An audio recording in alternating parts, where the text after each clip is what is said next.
Magandang araw mga mahal kong mag-aaral! Kamusta na kayo? Naritong muli si Teacher Ann upang magturo sa inyo ng bagong aralin. Ang paksang ating pag-aaralan sa araw na ito ay tungkol sa pagsasalin ng katumbas na unit sa oras ng araw, linggo, buwan at taon. At para naman sa ating MEL competency, na ibibigay ang katumbas na unit ng oras, araw sa linggo, araw sa buwan o araw sa taon at vice versa. Pero bago natin simulan ang ating pag-aaral, magbalik-aral muna tayo tungkol sa ating nakaraang aralin. Ibigay ang katumbas na unit ng mga sumusunod. Handa na ba kayo? Para sa ating ulang bilang, 120 seconds, ilang minuto ang katumbas nito? Ang tamang sagot ay 2 minuto. Dumako naman tayo sa ating pangalawa. Ilang segundo ang katumbas ng 6 na minuto?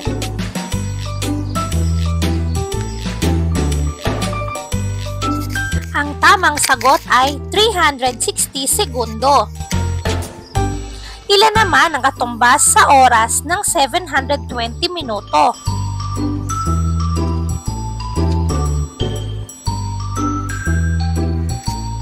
Ang tamang sagot ay 12 oras. Ang susunod, ilang minuto naman ang katumbas ng 9 na oras? Ang tamang sagot ay 540 minuto. Ilang araw naman ang katumbas ng 72 oras?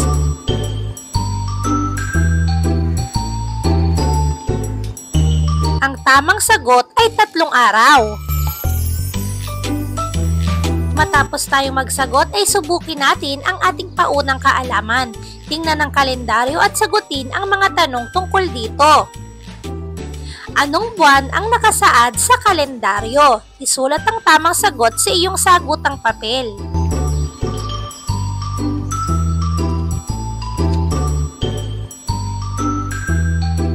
Ilang araw mayroon sa kalendaryo? Isulat ang tamang sagot sa sagutang papel. Alam niyo ba mga bata na ang kalendaryo ay isa sa mga kagamitang mahalaga sa atin pagdating sa petsa? Sa pamamagitan ng kalendaryo, nakikita natin ang mga araw, linggo, buwan at taon. Mahalaga ang kalendaryo upang makita natin kung ilang araw mayroon sa isang buwan at kung anong buwan na tayo sa loob ng isang taon. At hindi lang yan, sa pamamagitan din ng kalendaryo, nakikita natin kung anong araw papatak ang isang petsa nang sa gayon ay makakapaghanda tayo kung mayroon man tayong mga gawain. Bakit nga ba mahalagang malaman natin ang araw, linggo, buwan at taon? Tuklasin natin ang ating bagong aralin. Sa pagbibigay ng katumbas na unit ng oras, mahalaga na matutunan natin ang tiyak na bilang na katumbas ng bawat unit sa araw at linggo, araw at buwan, araw at taon, nang sa ganon ay makwenta natin o matuos natin ng maayos ang mga petsang ito. Kung alam natin ang pagsasali ng mga katumbas na unit ng oras na ito, mas magiging madali sa atin ang pagbibilang. Narito ang mga dapat nating tandaan sa pagsasalin sa sukat ng oras gamit ang araw, linggo, buwan at taon. Makinig mabuti mga bata ng inyong matutunan. Umpisahan natin sa araw sa linggo. Ang isang linggo ay binubuo ng 7 araw. Linggo, Lunes, Martes, Miyerkules, Huwebes, Biyernes, Sabado at Linggo.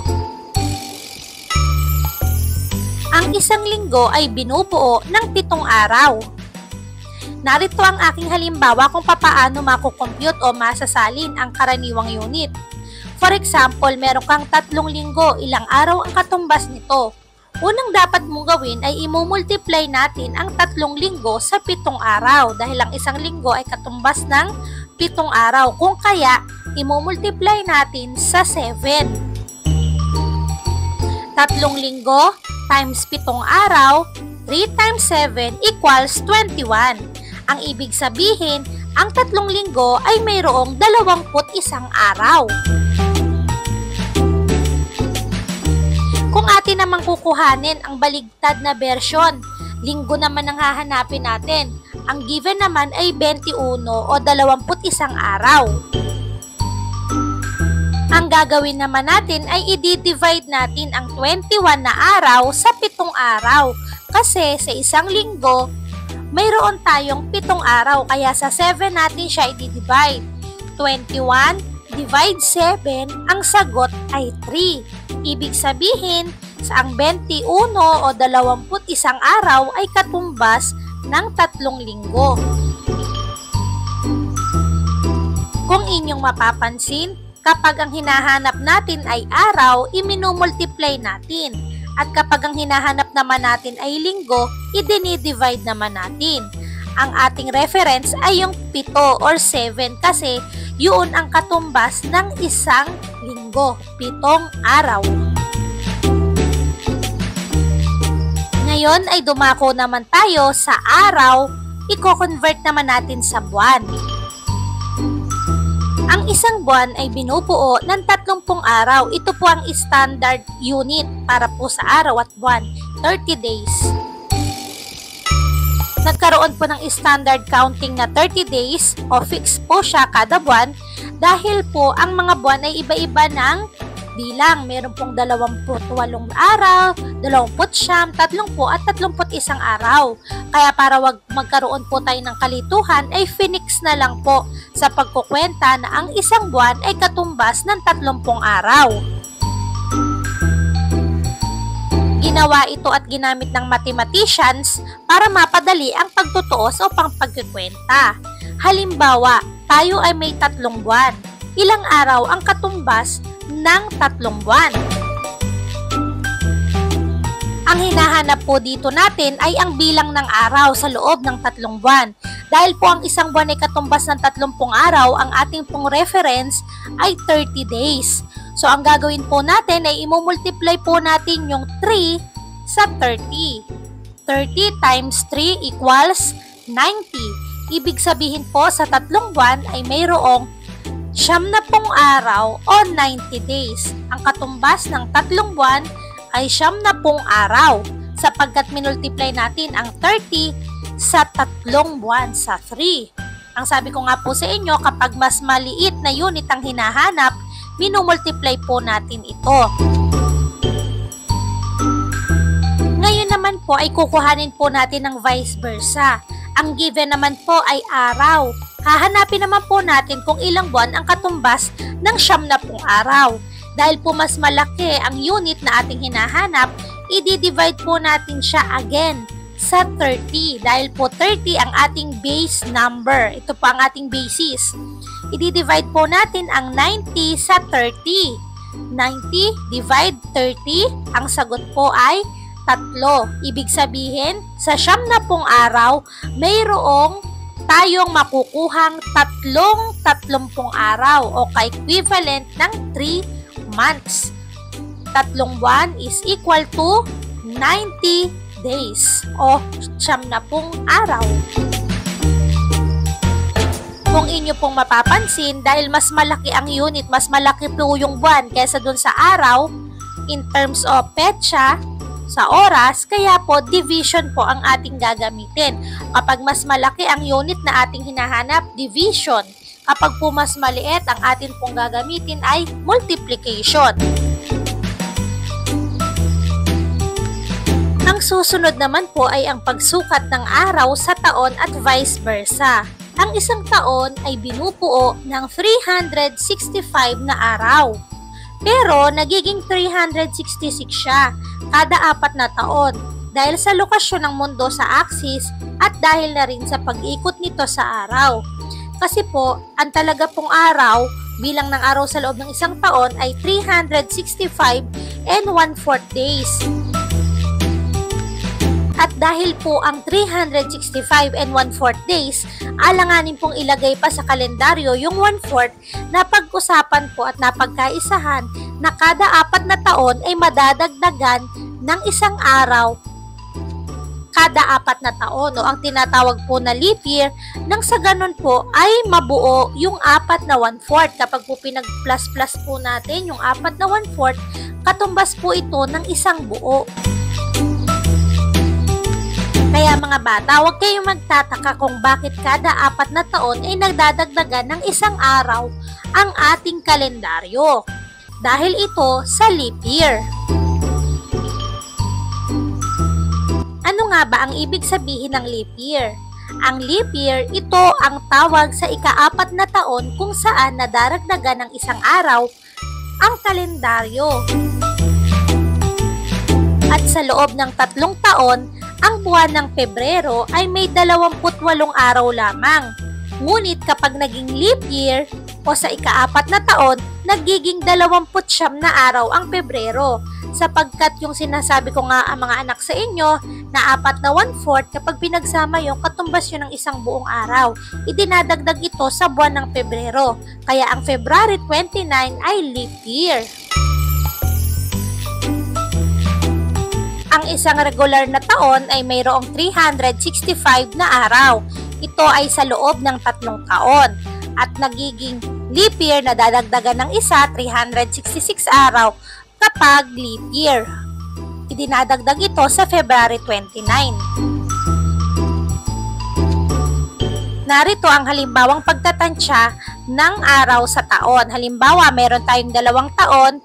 Ilang araw ang katumbas nito? Kailangan nating i-multiply sa 365. Yung 2 taon, 365 times 2 equals 730. Ibig sabihin, sa loob ng 2 taon, mayroon tayong 730 days. Kagaya ng aking ipinaliwanag, dahil mas maliit ang value ng araw kaysa sa taon, gagamit tayo ng multiplication. At ang ating basis na bilang ay 365 dahil ang isang taon ay katumbas ng 365. Kung meron tayong 2 taon, meron tayong 730 days. Vice versa naman ang ating sasagutin. Ilang taon mayroon sa 1,460 na araw? Dahil mas malaki ang ating hinahanap na unit, division ang ating gagamitin. I-divide natin ang 1,460 sa 365.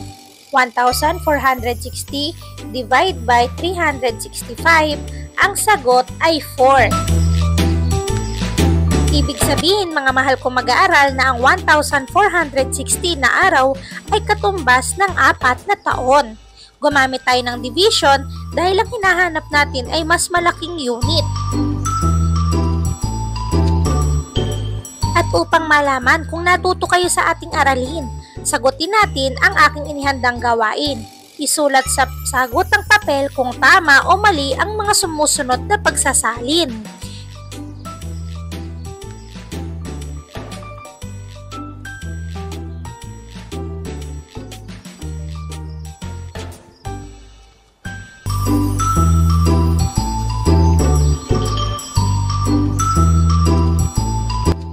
Para naman sa ating pangalawang gawain, isulat sa sagutang papel ang katumbas na unit. Pumili sa loob ng dilaw na kahon.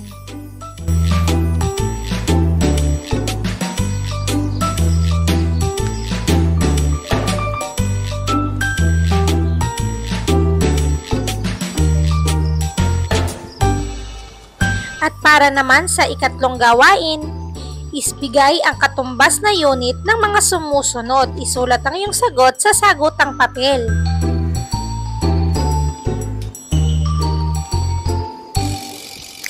At para naman sa ating ika-4 na gawain, sagutin at basahin ang panuto. Isulat ang iyong sagot sa sagutang papel.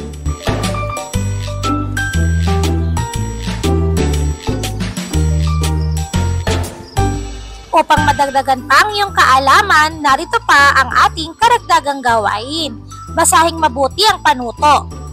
Basahin ang mga pangungusap at isulat ang tama o mali sa sa sagutang papel. Handa na ba kayo? Para sa ating unang bilang, ang leap year ay nangyayari kada 4 na taon kung saan nadaragdagan ng isang araw ang buwan ng Pebrero. Tama o mali?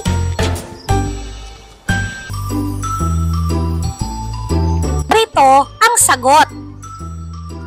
Para naman sa ating number 2, mayroong 30 araw ang isang buwan. Tama o mali?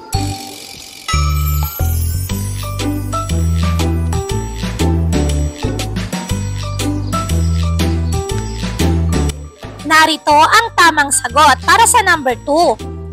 Para naman sa tanong sa number 3, ang isang taon ay laging may 365 na araw mula noon hanggang ngayon.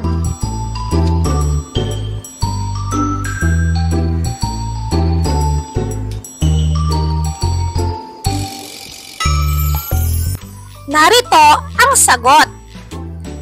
Para naman sa ating pang-apat, kung ang isang linggo ay katumbas ng 7 araw, ang 3 linggo ay katumbas ng 21 araw. Tama o mali?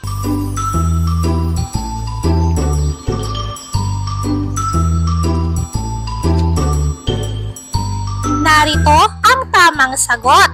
Nakuha mo ba? Ikalima at huli. Dahil magkakaiba ang bilang ng araw sa isang buwan, sa pagtutuos ng araw sa buwan, ang pirming bilang ay 30 upang madali itong matuos. Tama o mali?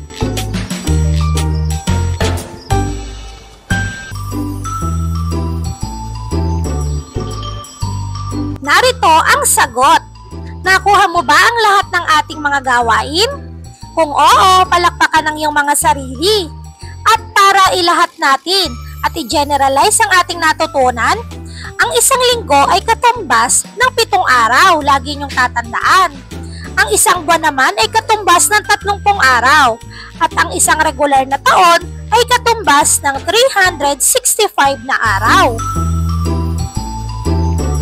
Tandaan nyo rin na ang leap year ay nangyayari kada ika-4 na taon, kung saan nadaragdagan ng isang araw ang buwan ng Pebrero, nagiging February 29, kung kaya nagiging 366 ang araw na ito. At dito nagtatapos ang ating aralin. At para naman sa karagdagang mga video lesson at impormasyon, maaari nyo akong bisitahin, i-follow at i-subscribe sa aking mga social media platform sa Facebook, TikTok at YouTube. I-type lamang ang Teacher Ann Alfaro. Hanggang dito na lamang, hanggang sa mga susunod nating aralin. Bye-bye muna, miss pa po sa inyong lahat!